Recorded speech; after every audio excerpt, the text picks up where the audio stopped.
आज 9 अक्टूबर है, मान्यवर कांशीराम साहब का परिनिर्वाण दिवस। एक ऐसी शख्सियत जिन्होंने इस देश में वंचित शोषित समाज SC ST OBC माइनॉरिटी की राजनीति को आगे बढ़ाया और आज उनको दिल्ली में मैं हूँ इस समय। ये कांशीराम प्रेरणा केंद्र हैं, देखिए बहुजन प्रेरणा केंद्र है। BSP सुप्रीमो मायावती जब मुख्यमंत्री थी तो ये रकाबगंज गुरुद्वारा पर है और लोग जो हैं वो मेरे कैमरामैन आपको दिखाएंगे काफ़ी संख्या में यहाँ आते हैं और उनको आज याद करते हैं। सोचिए डॉक्टर अंबेडकर के बाद एक बड़ा गैप था जिसको उन्होंने भरा है और लोग उनको अपने तरीके से याद करते हैं। तो वैसे ही आम लोगों से बात करेंगे जो युवा हैं।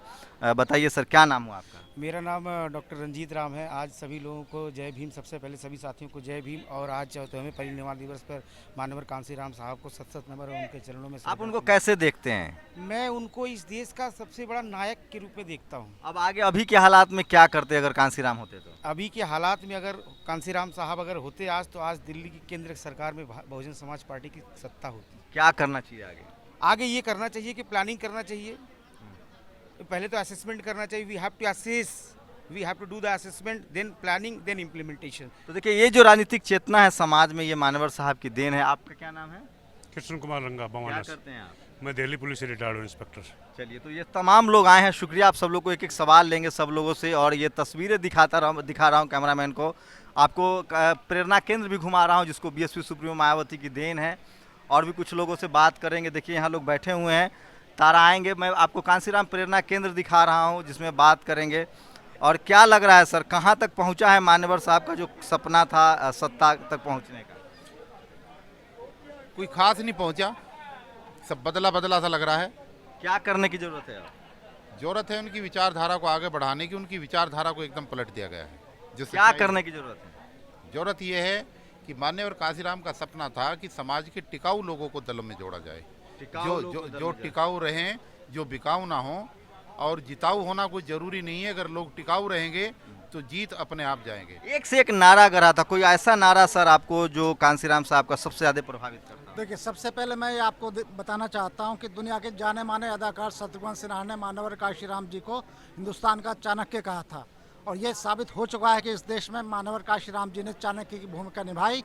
आज पूरा देश इस बात को मानता है कि बहुजन एक बहुत बड़ा नारा है। बहुजन शब्द अपने आप में एक नारा है। तो बहुजन शब्द एक नारा है। बहुत संख्या में लोग हैं, तमाम लोगों से, महिलाओं से भी प्रतिक्रिया लेंगे। कैसे देख रहे हैं सर, आज परिनिर्वाण है मान्यवर साहब का, राजनीति कितनी बदली है? आज आपको इस मौके पर मैं बड़े दुख के साथ कह रहा हूं, हमारे मिशन मूवमेंट को साहब कांशीराम के जाने से बहुत धक्का लगा। लेकिन उनके मानने वालों को, उनके विचारधारा को, मिशन को आगे तक पहुंचाकर इस व्यवस्था को मिट्टी में मिला देना चाहिए। देखिए युवाओं की बहुत भागीदारी है। आप कुछ बात करेंगी मैम? तो देखिए महिलाएं कैसे देखते थे आप, अगर मान्यवर साहब की राजनीति को कैसे देखते थे आप? सब वो हमारे लिए सबसे बड़े प्रेरणा के महापुरुष हैं और उनके बताए हुए मार्ग पे हमें चलना चाहिए। उन्होंने हमें जो पावर दी है सोचने की कि हम कुछ कर सकते हैं, तो उनके विचारों पे चल के ही हम लोग आगे बढ़ सकते हैं। और डॉक्टर बाबा साहब का जो विचार हैं उन्हीं से हमारी पहचान है, उन्हीं की वजह से हम हैं। तो उनके विचार ही सबसे ज़्यादा हमारे ऊपर रहेंगे और उन्हीं के राह पे चल के हम लोग सक्सेस हो सकते हैं। मायावती बढ़ा पा रही उस आंदोलन को? हाँ, बिल्कुल बढ़ा रही हैं। ये कि थोड़ा सा स्लो हो गया है, बट तब भी हमें उन पर विश्वास है और वो आगे बढ़ाएंगे। तो देखिए मायावती आज एक बड़ी मजबूत राजनीतिक नेता हैं और भी कुछ लोगों से बात करेंगे। और देखिए किस तरह से ये तमाम लोग हैं जो छोटे छोटे कैमरा है, मैं आपको सोशल आंदोलन दिखा रहा हूँ। ये तमाम लोग हैं, आपको प्रेरणा केंद्र दिखा रहे हैं मेरे कैमरामैन। किस तरह से बहुजन समाज का जो प्रेरणा केंद्र है, लोग आए हैं यहाँ और तमाम लोग जो हैं वो दिखा रहा हूँ आपको कांशीराम प्रेरणा केंद्र। और ऐसा बहुत कम होता था कि भारत में SC ST OBC माइनॉरिटी के जो आइकॉन होते थे उनके लिए कोई जगह नहीं थे। और कुछ कहना चाह रहे हैं आप? जी जी बताइए। दिल्ली प्रदेश सेक्रेटरी हूँ। अच्छा, क्या कहना चाह रहे हैं आप? कैसे देख रहे हैं कांशीराम साहब आज अगर होते तो क्या होता? साहब कांशीराम अगर हमारे बीच में होते, इस भारत का नक्शा कुछ और होता और हम बहुजन समाज का उदय सूरज की तरह चमकता होता। जो साहब ने हमें बोला कि शासक बनो, तो काश हम वहाँ तक पहुँच चुके थे, लेकिन बीच हमारे साहब कांशीराम नहीं रहे। जो हमारे अनुयायी थे, हमारे भगवान थे, तो हमारे बीच नहीं रहे, जिससे हमें बहुजन का बहुत बड़ा नुकसान हुआ। तो साहब कांशीराम का इस दलितों को दिया हुआ बहुत कुछ हमारे पास है तो हम साहब काशीराम जी को नतमस्तक करते हैं। तो देखिए युवा भी हैं जो वो जुड़ रही हैं, युवा जो हैं वो जुड़ रहे हैं। कुछ युवाओं से भी बात करने की कोशिश करेंगे। देखिए बैठे हुए हैं, कांसीराम प्रेरणा केंद्र है ये, बहुजन प्रेरणा केंद्र है। क्या नाम है आपका? गौतम मोहन, कहाँ से आए गौतम? दिल्ली से सिर्फ बिहार। तो कैसे आप भी राजनीति में आना चाहते हैं? हाँ, मैं जिला संगठन मंत्री हूँ बहुजन समाज पार्टी अच्छा से। अच्छा, तो कैसे देखते हैं मान्यवर साहब को आप? मान्यवर काशीराम को एज हम अपना आदर्श देखते हैं और उनके मूवमेंट के लिए काम करते हैं। देखिए ये बहुजन समाज के लोगों को राजनीति में एंट्री नहीं थी, उनको सिर्फ एक टूल के तरह इस्तेमाल होता था। राजनीतिक सत्ता उनके हाथ तक नहीं पहुंचती थी, लेकिन उनकी वजह थी, उन्होंने त्यागा। और ऐसे युवा जो हैं वो आ रहे हैं, तमाम लोग जो हैं वो आ रहे हैं। और ये बीएसपी सुप्रीमो मायावती की देन है, उन्होंने इसको बनाया है। और तमाम युवाओं से मैं आपको ये कांसीराम प्रेरणा केंद्र घुमा रहा हूँ, मेरे कैमरामैन आपको तमाम तस्वीरें दिखा रहे हैं। ऐसा होता नहीं है अमूमन। और मैं आपको एक बीएसपी के मजबूत कार्यकर्ता से मिलाने जा रहा हूँ, जो लगातार बीएसपी के हर आंदोलन में दिखते रहते हैं। और ये देखिए, जी जी, तो ठीक हूँ सर, आ जाइए, आपको बाइट देना है तो आप आ जाइए। नहीं हमें यहाँ जी। तो देखिए ये है बीएसपी, तो तंज करना हम लोग नहीं छोड़ेंगे, आप लोग तंज ही करते रहिए। नहीं आप तंज की करें ना, और इसी तंज में ना आप परे रहिएगा। तो ये देखिए ये बीएसपी के कार्यकर्ता हैं, हमेशा रैली प्रदर्शन में देखते हैं। कैसे देख रहे हैं आप, कहाँ तक पहुँचा है आंदोलन? देखो ऐसा है, आज मान्यवर काशीराम जी का परिनिर्वाण दिवस है और ये दुख का विषय है कि मान्यवर काशीराम जी हमारे बीच में नहीं है। और बाकी जितने भी लोग आए हैं, जो मिशन मूवमेंट है, और सभी का ये दायित्व है कि जो विचारधारा है मान्यवर काशीराम जी की, हमारे महापुरुषों की, वो आगे बढ़े। और सभी लोग आए हैं। तो मानवर साहब कहते थे कि जिस समाज की राजनीतिक जड़ें मजबूत नहीं होती वो राजनीति में बहुत सफल नहीं होता है। तो तंज करना भी बहुजन समाज ने अगर सीखा है तो वो मानवर साहब की देन है। मैं तो कहूँगा कि SC ST के लोग तो संसद पहुँच रहे थे, OBC की जातियाँ नहीं पहुँच रही थी, उसको भी उन्होंने संसद पहुँचाया। क्या कहेंगे मानवर साहब के परिनिर्वाण पर? कहना कुछ नहीं है भाई साहब, दुख का समय है। आज मान्यवर साहब हमारे बीच नहीं है।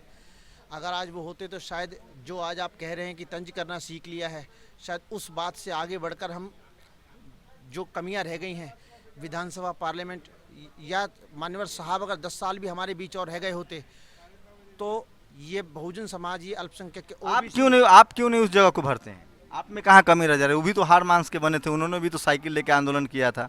आज तो हम लोग के पास गाड़ी है, फिर भी क्यों नहीं कर पा रहे हैं? नहीं, बिल्कुल करने की कोशिश है, प्रयास है, पूरे प्रयास हैं, काम कर रहे हैं। पर समाज में जो हिंदुत्व का एजेंडे जो बार बार मल्टीप्लाई जो इसमें फिट करे जाते हैं, इस जो हमारा जो समाज है, कैसे दूर करेंगे उसको? दूर उस समय भी था ना हिंदुत्व का एजेंडा, उस समय भी राम मंदिर का आंदोलन था, उन्होंने उसको पार किया। जी। तो एजेंडे हैं सर, उनको पूरा करेंगे। सामाजिक उत्थान की बात करेंगे, समाज में जाएंगे। बहन जी यशपाल हैं, यशपाल कारपेंटर हैं और अब फल बेचते हैं लॉकडाउन में। उसके बाद जो इनके अंदर जिजीविसा है आंदोलन का, आप कल्पना नहीं कर सकते हैं। यशपाल कहाँ कमी रह जा रही है, ईमानदारी से बताओ। कमी कुछ नहीं है, यही है कि जो हमारे जो सीनियर हैं पश्चिम उत्तर प्रदेश में, हमारे शमसुद्दीन राइन हैं, वो जाएंगे कहीं नहीं। बस 5 लोग इधर से उधर बैठा दिए। हमारे समाज में हारी है, बीमारी है, सुख दुख है। प्रतिदिन जो आदमी सेक्टर का है, बूथ का है, हारी बीमारी है, और हर सेक्टर में किसी न किसी के यहाँ पे मृतक भी है। मगर ये लोग जो हैं ये किसी के यहाँ जाते नहीं, और यही हमारा कारण ये है। राजनीतिक भी है। और मैं आपको आज परिनिर्वाण केंद्र दिखा रहा हूँ, कितना शानदार है ये, और प्रेरणा केंद्र है ये, मान्यवर साहब के नाम है। ये देखिए 15 मार्च 1934 को उनका जन्म हुआ और 9 अक्टूबर 2006 को उनका परिनिर्वाण हुआ। अस्थि अवशेष स्थल है ये बहुजन आंदोलन, यहीं पे उनका परिनिर्वाण हुआ था। और इसको एक समझिए कि बहन जी ने, बीएसपी सुप्रीमो मायावती जब मुख्यमंत्री थी तो इनको उन्होंने एक दर्जा दिया। देखिए तो ये तमाम तस्वीरें आपको दिखा रहा हूँ, मेरे कैमरामैन तस्वीरें दिखाएंगे, मेरी आवाज़ आपको सुनने में मिल रही है। और जी, तो तस्वीरों में आप भी आइए। कहाँ से आए हैं? मैं गोंडा। क्या नाम है आपका? मेरा नाम सुभाष है। बताइए सुभाष, क्या कहेंगे? आज जो हमें ये प्रेरणा स्थल पे, प्रेरणा केंद्र पे आने का मौका मिला है, ये उस पूरे समाज को मिलना चाहिए। और ये हमेशा प्रेरणा केंद्र जो है खुला रहना चाहिए, ताकि समाज के लोगों को ये मैसेज मिलना चाहिए कि हाँ, साहब काशीराम जी ने कितनी मेहनत करी है। और जो साहब काशीराम जी की साइकिल है, जो उनकी वस्तुएं हैं जो उन्होंने इस्तेमाल की हैं, वो इस संग्रहालय में रखी हुई हैं। इस समाज को जो ना उनसे तो देखिए ये तस्वीरें, लोग की अपनी अपनी भावनाएं, ये तस्वीरें देख लीजिए। ये साइकिल से उन्होंने इस तरह से राजीव गांधी 400 सीटें जीत कर आए थे और उनको उन्होंने सड़क पे ला दिया था। और ये बहुजन प्रेरणा केंद्र है मान्यवर साहब के याद में, और आज 9 अक्टूबर है, उनका परिनिर्वाण डे है और इसी के लिए बनाया गया है। तो ये तमाम तस्वीरें आपको दिखा रहा हूँ, युवा, बुज़ुर्ग, महिलाएं, बच्चे सब आ रहे हैं और अपने समाजशास्त्री को याद कर रहे हैं जिन्होंने समाज को बदला है। और नेशनल दस्तक की कोशिश होती है कि शोषित वंचित समाज की आप तक बात पहुंचाया जाए।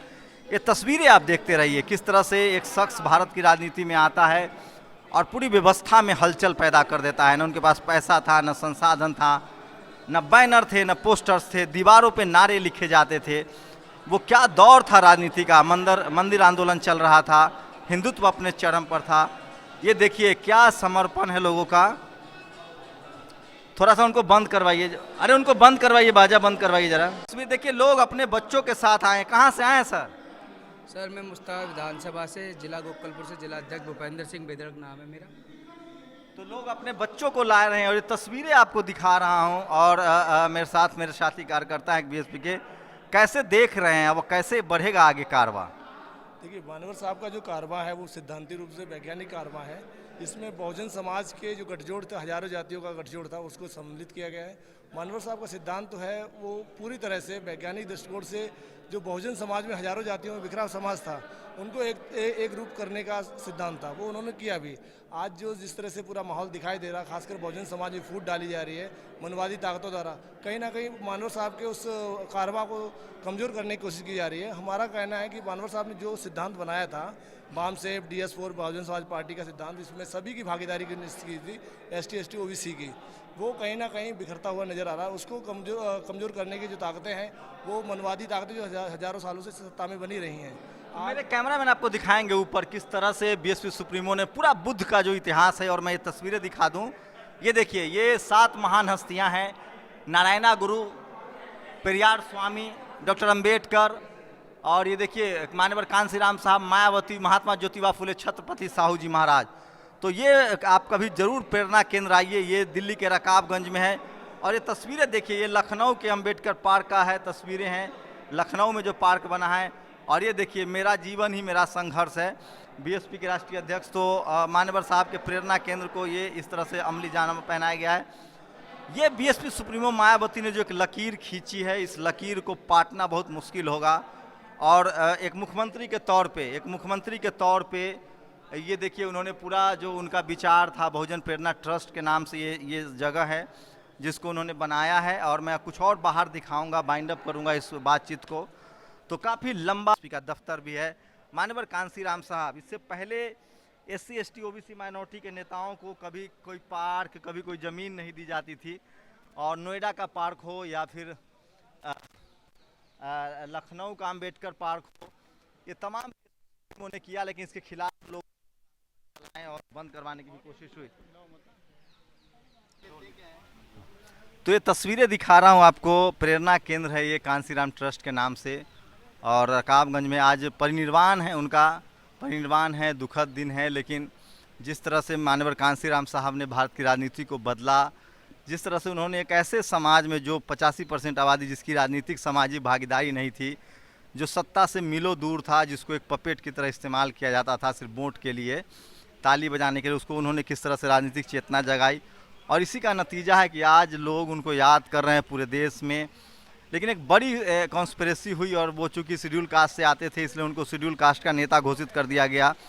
जबकि सच्चाई ये थी कि मान्यवर कांसीराम साहब ने जो जाति जोड़ो अभियान चलाया, जिस तरह से उन्होंने लोगों को एकजुट किया, उसी के बाद से जो है उसके बाद राजनीतिक चेतना आई लोगों में और लोगों ने राजनीति समझी। और OBC के सबसे ज़्यादा मेंबर ऑफ पार्लियामेंट 1992 में आए जब जनता दल की सरकार बनी, और जब मंडल कमीशन लागू हुआ। तो इस हिसाब से आप देखेंगे तो सबसे बड़ी राजनीतिक बदलाव था, बड़ी चेतना थी, और OBC समाज को सबसे ज़्यादा इसका फ़ायदा हुआ। लेकिन जैसा कि हर बार होता है, मीडिया आपको दलित नेता, पिछड़ा नेता करके एक बाइनरी सेट कर देती है, आपको फिक्स कर देती है, बांध देती है।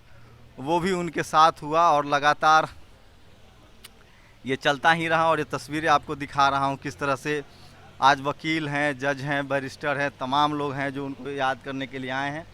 और ये तस्वीरें दिखा रहा हूँ आपको किस तरह से, ये देखिए काफ़ी संख्या में लोग आए हैं और उनको याद कर रहे हैं अपने अपने तरीके से। अपने परिवार के साथ, बच्चों के साथ लोग आए हैं और ये कांसीराम प्रेरणा केंद्र पर मैं बात कर रहा हूँ, ये तस्वीरें दिखा रहा हूँ। तमाम युवा साथी, महिलाएं जो हैं वो काफ़ी संख्या में यहाँ आए हैं और वो तस्वीरें दिखा रहा हूँ। तो ये कांसीराम प्रेरणा केंद्र से मैं आपको तस्वीरें दिखा रहा हूँ। आज उनके परिनिर्वाण पर काफ़ी संख्या में लोग आए हैं और ये तमाम लोग हैं, वकील साहब हैं, पेशे से वकील हैं और लास्ट प्रतिक्रिया इनकी रहेगी, इसके बाद ख़त्म करूँगा। तो ये तस्वीरें आपको दिखा रहा था कि किस तरह से ये देखिए, ये एक आदमकद उनकी मूर्ति लगी है। तो ये थे मान्यवर कांसीराम साहब, जिन्होंने इस देश में SC ST OBC माइनॉरिटी राजनीतिक चेतना जगाई। उन्होंने शादी नहीं की, परिवार नहीं बसाया, दोबारा कभी घर नहीं गए और उन्होंने पूरा जीवन समाज के नाम जो है वो समर्पित कर दिया और उसी की वजह है कि आज SC ST OBC माइनॉरिटी में राजनीतिक चेतना है। बाबा साहेब के बाद, फूले पेरियार के बाद, जगदेव प्रसाद के बाद एक बड़ा गैप था जिसको उन्होंने पाटा और राजनीति में लोगों को मजबूत किया। कैमरामैन तारा दत्त के साथ शंभू कुमार सिंह, नेशनल दस्तक, दिल्ली। नेशनल दस्तक की आपसे गुजारिश है कि अगर इसको बचाना चाहते हैं तो नेशनल दस्तक को सब्सक्राइब करने के लिए रेड कलर के सब्सक्राइब बटन को दबाएं, फिर बेल आइकन की घंटी दबाएं। नेशनल दस्तक को बचाने के लिए बहुत जरूरी है कि हर खबर को शेयर करें, लाइक करें, कमेंट जरूर करें।